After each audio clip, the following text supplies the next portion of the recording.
სოლიდარობა უვადო პატიმრებს ამ სლოგანით სასჯელ აღსრულების მესამე დაწესებულებასთან მსჯავრდებულთა ოჯახის წევრებმა და ნათესავებმა აქცია გამართეს. ისინი უვადო პატიმართა საქმეების ხელახლა გადახედვას და სასჯელის შემცირებას ითხოვენ. ამასთან მათივე ინფორმაციით სხვადასხვა ციხეში 80-მდე პატიმარი შიმშილობს.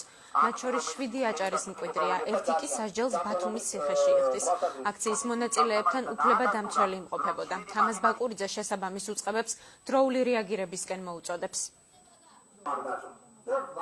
ელანდელი აქციის უპირველესი მოთხოვნაა რომ შევიდნენ და ამ ხალხს უთხრან რომ შეწყვიტონ შიმშილობა ეს ერთი და მეორე ყველა ის მოთხოვნა რაც არის წაყენებული ოფიციალურად შესრულებს დაუყენებლივ ვინაიდან უკვე შემდეგი აქცია უფრო მასიური, უფრო მასშტაბური იქნება თელი დასავლეთ საქართველოს პატიმრების ახლობლები იკრიბებიან და ჩვენ არ გვინდა ეს რადიკალური ზომები, ჩვენ გვინდა რომ ყველაფერი დიალოგის გზით გადაწყდეს. გადაიხედოს უმადო პატიმრების სასჯელებზე და ვისაც ეკუთვნის იქნებ არის დანაშაული ეკუთვნის უადო ვისაც არა განსაზღვრონ და მიუსაჯონ სამაგიერო.